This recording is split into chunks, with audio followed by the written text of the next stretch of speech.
Je suis quai de l'Amiral Lalande au Mans. Voici les bords de la Sarthe. Je me propose de découvrir des curiosités de la ville moderne, de cette préfecture de la Sarthe qui recèle bien des trésors.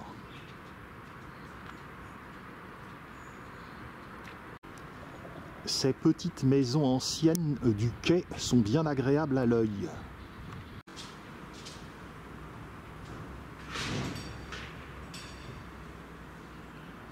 Le port de plaisance du Mans.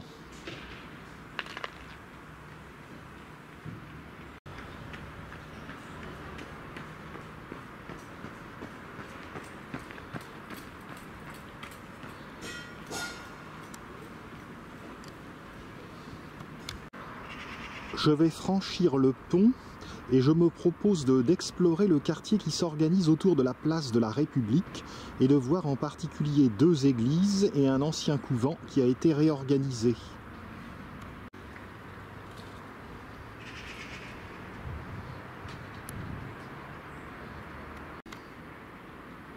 Pas touristique, mais plutôt agréable à l'œil quand même.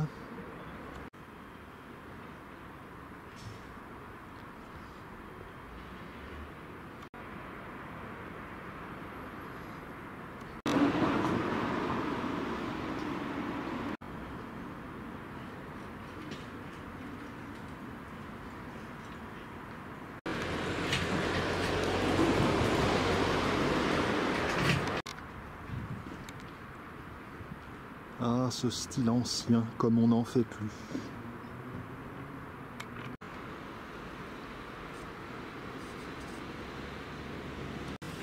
Et oui, je ne le savais pas qu'on pouvait naviguer au Mans.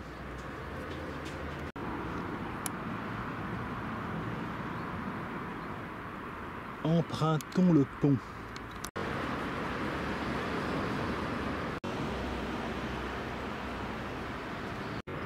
Cette statue marque l'extrémité d'une île qui s'étend en aval sur la Sarthe.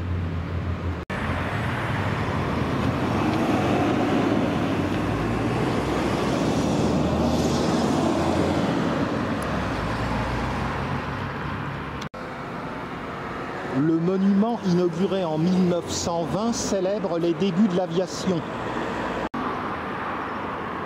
Et l'on comprend pourquoi il y a une rue Wilbur Wright au Mans.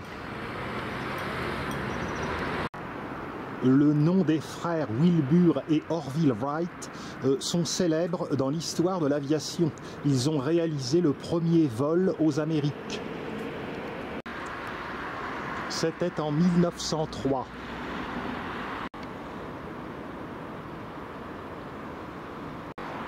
Dirigeons-nous vers la ville moderne. Un petit phare croquignolé. Je suis dans le prolongement du boulevard Anatole France. Un écrivain dont je dois confesser que je n'ai pas lu une ligne, ce que je regrette. Je voudrais avoir 9 vies comme les chats pour lire tout ce que je voudrais lire, pour visiter tout ce qu'il y a à voir. Rue Courboulet. Je vais l'emprunter pour gagner la place de la République. Sur la droite se détache la rue du Port qui nous mène tout droit à la place de la République.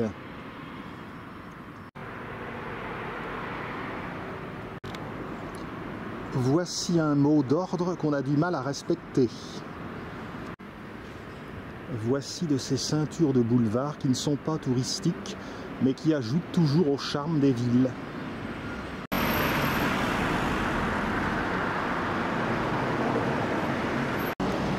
Une colonne Maurice comme à Paris. Parisien, il y a le TGV pour aller au Mans. Songez-y.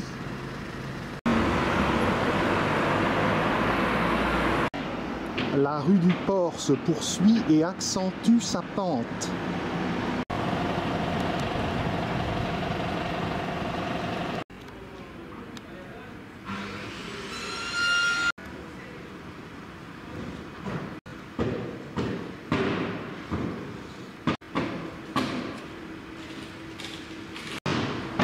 à l'angle de la rue de Constantine. Belle maison de 1897.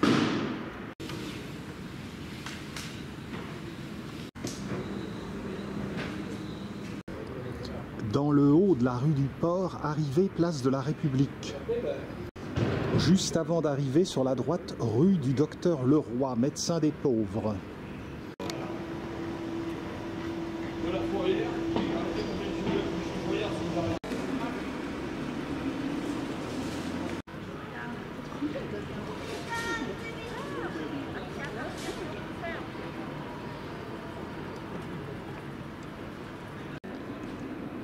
La belle façade du Crédit Lyonnais.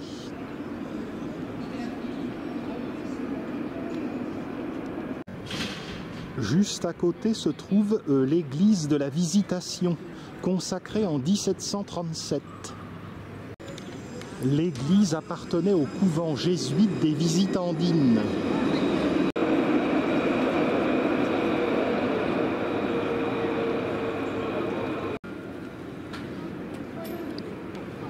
Sainte Scolastique, patronne du Mans.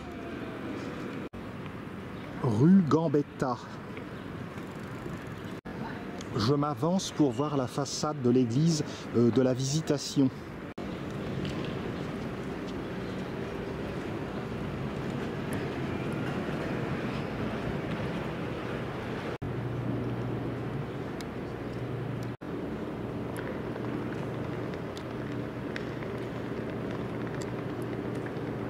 Un peu dans la pénombre.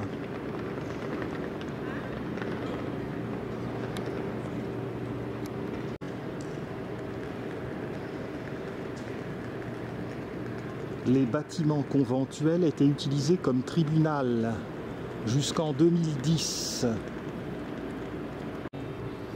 Aujourd'hui, dans le cloître à arcades de l'ancien couvent, c'est un lieu de vie, de commerce, de restaurant.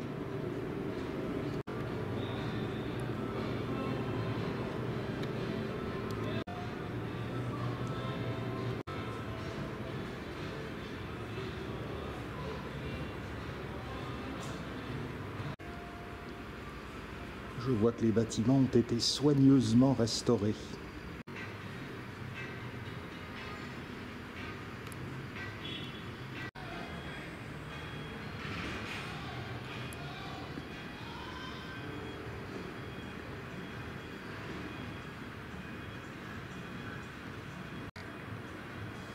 Et l'on peut même faire des parties ici et utiliser son cerveau.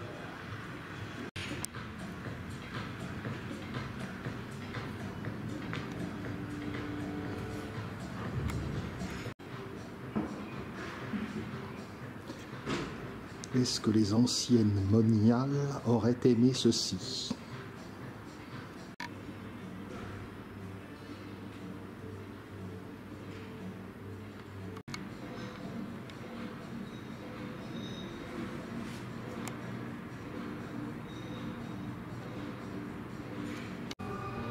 Sortons.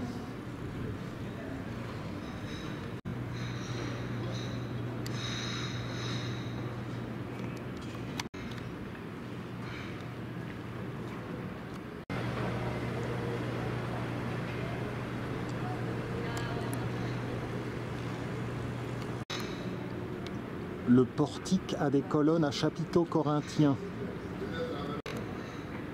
Admirez la porte rocaille. Faisons le tour de la place de la République et allons voir l'église Notre-Dame de la Couture. Quand il fait beau, on est au boulot, nous. Hein. Ouais. Tout le temps.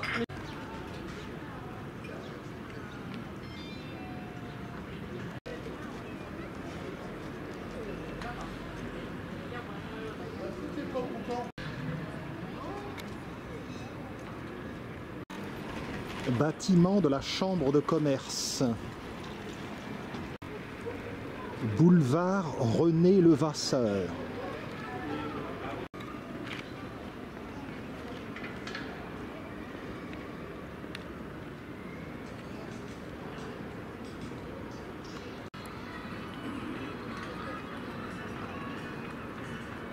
Comme on le voit, la place de la République est vaste.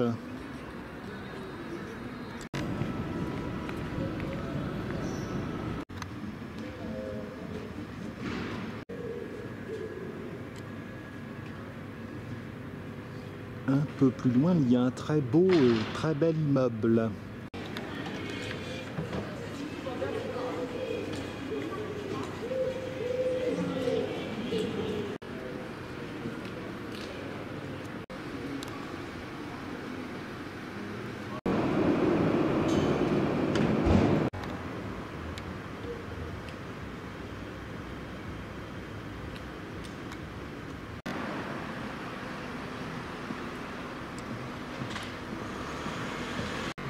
Arrivé sur la place Aristide Briand.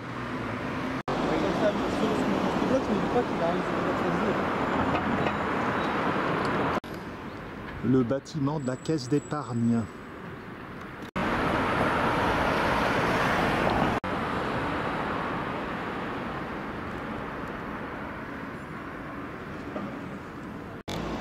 Le mémorial des déportés de la Sarthe. C'est à cet endroit que se trouve l'église Notre-Dame de la Couture. Il y avait à cet emplacement une ancienne abbaye dite de la Couture qui avait été fondée vers 605 par l'évêque Bertrand du Mans. Il avait donné des terrains aux moines, on les appelait terres de couture. À partir du Xe siècle, on a commencé à construire l'édifice actuel, mais en voyant la façade, vous vous rendez compte qu'il y a des éléments qui sont bien postérieurs. Les deux tours sont de la fin du XIIIe siècle. Le porche des XIIIe et XIVe siècles. Et au-dessus, cette fenêtre est du XIVe siècle.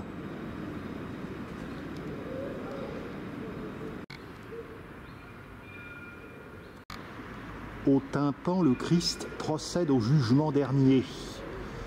C'est là que je vais pas être bien.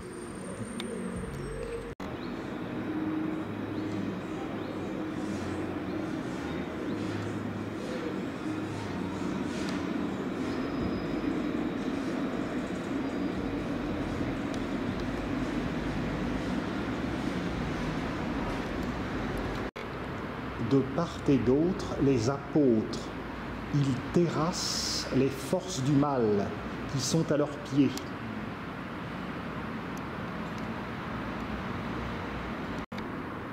La balance, on pèse. Par là, soulagement. Et par là, ça va mal. Une vieille porte. Mais que de travail. Sur l'archivolte, les anges, les prophètes, les martyrs, les vierges.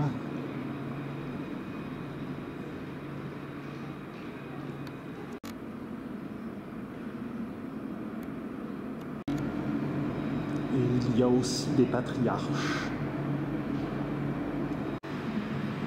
Allons voir.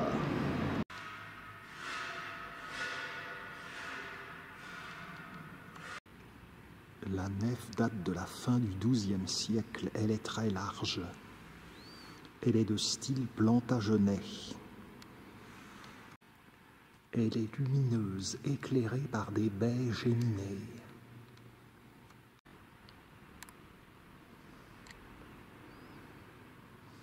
Des colonnes peintes. Un peu comme en Auvergne, à Issoire ou Brioude, je ne sais plus. Ou les deux d'ailleurs, ou bien à la basilique Notre-Dame de Bon Secours, près de Rouen. Les panneaux ont été peints par un abbé de la couture au XVIe siècle.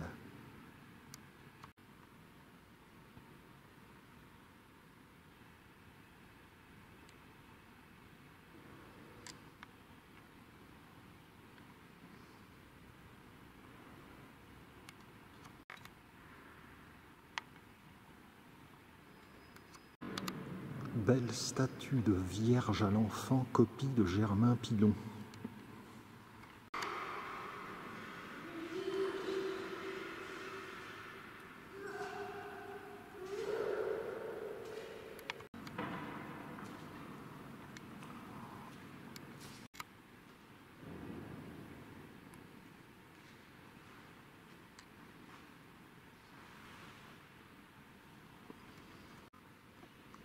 Le cœur me paraît d'une grande élégance. Et il y a, me semble-t-il, dans les chapelles latérales des merveilles à découvrir.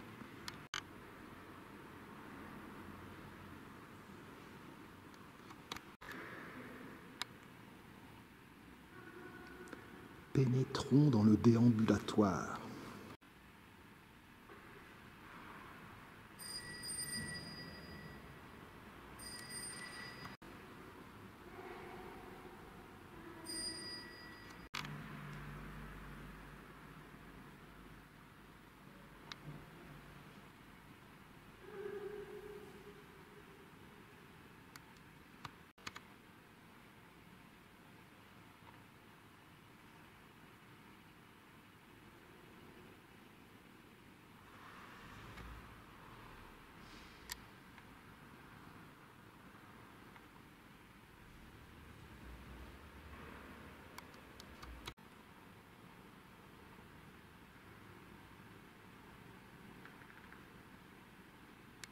La crypte. La crypte date du Xe siècle et a été remaniée en 1838. Les colonnes portent des chapiteaux pré-romans, gallo-romains.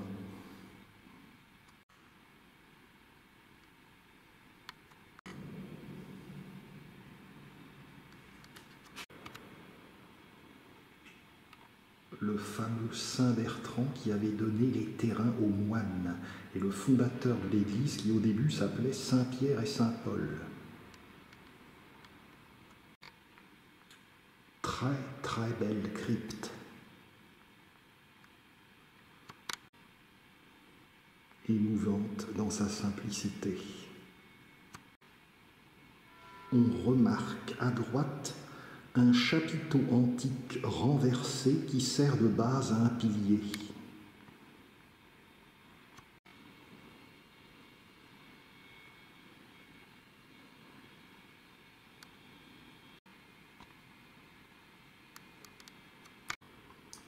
Sortons de la crypte.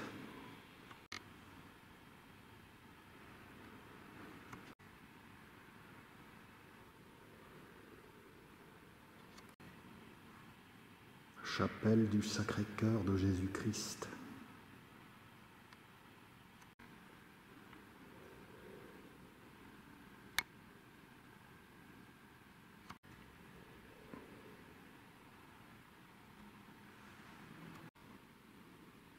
Ce n'est pas une planche à fakir, c'est pour mettre des cierges. Très beau vitrail dans la chapelle axiale. Cette maquette représente les charpentes de la couture.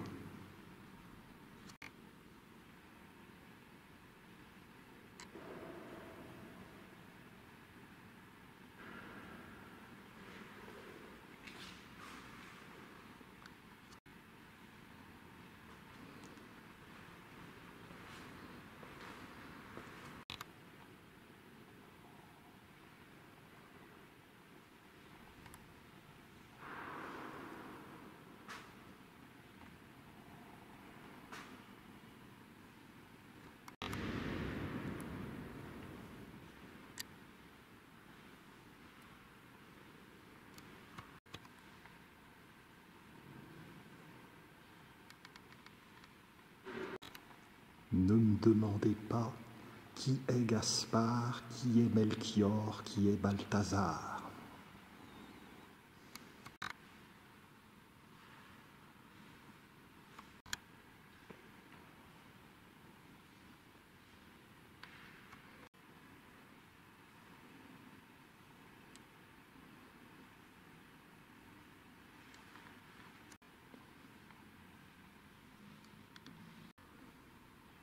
vraiment une belle église.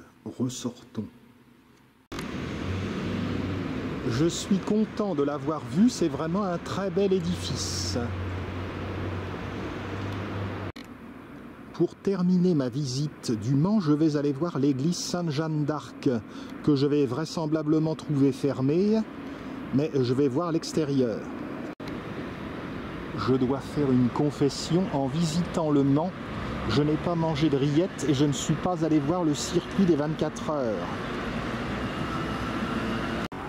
De plus, et je le regrette, je n'ai pas pu voir toutes les curiosités du Mans, qui est un véritable coffret à bijoux. Il y a le musée de Tessé, par exemple, avec ses collections égyptiennes. Il y a un jardin des plantes, et j'adore les jardins. Il y a un muséum d'histoire naturelle, le musée vert. Les bâtiments conventuels, juste à côté de l'église, servent de préfecture de la Sarthe. Dirigeons-nous de ce côté pour rejoindre la rue nationale qui va nous emmener jusqu'à l'église Sainte-Jeanne d'Arc.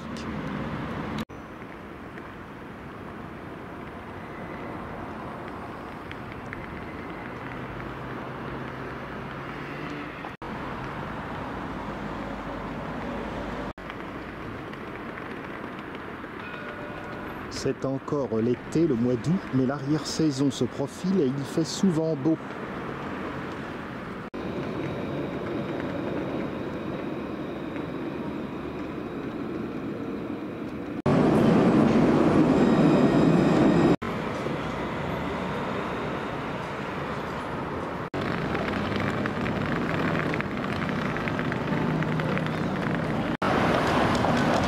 De la place Roosevelt, empruntons la rue nationale.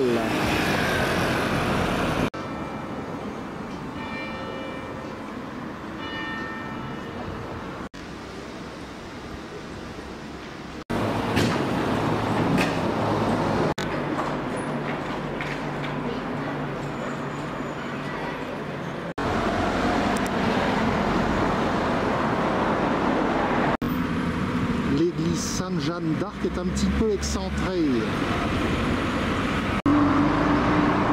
Rue Victor Hugo.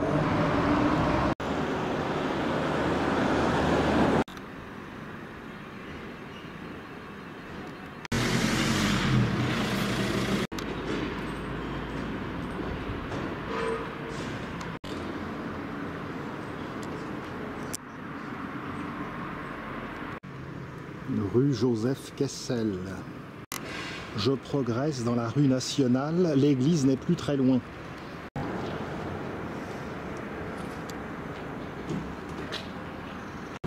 Je suis arrivé sur la place du président George Washington, tout encombré de travaux, et voici la silhouette de l'église Sainte-Jeanne d'Arc.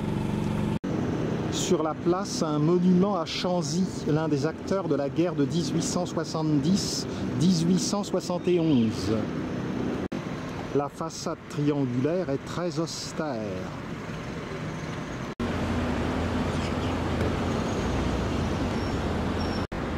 Un square jouxte l'église Sainte-Jeanne d'Arc. Cette église est en fait un ancien hôpital. Il s'agit de l'ancien hôtel-dieu de Queffort, qui avait été fondé par le roi d'Angleterre Henri II Plantagenet, qui avait des possessions françaises. Henri II Plantagenet avait fait assassiner l'archevêque de Canterbury, et en pénitence, il a décidé de construire un hôtel-dieu ici. L'archevêque de Canterbury, Cantorbéry en français, s'appelait Thomas Becket. Il ne fallait pas s'attendre à la trouver ouverte, les heures d'ouverture sont un peu confidentielles.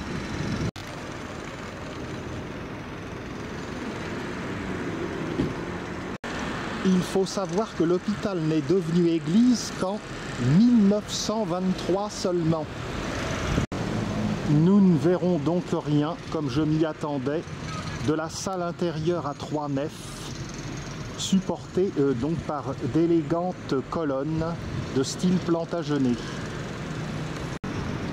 Voici donc qui clôt un aperçu très partiel des merveilles de la ville du Mans, avec mes films sur la cathédrale Saint-Julien et sur le Vieux Mans. Il faut savoir qu'un trésor a été retrouvé ici lors de travaux en 1953. Et ce trésor dit de Queffort est présenté au musée du Carré Plantagenet.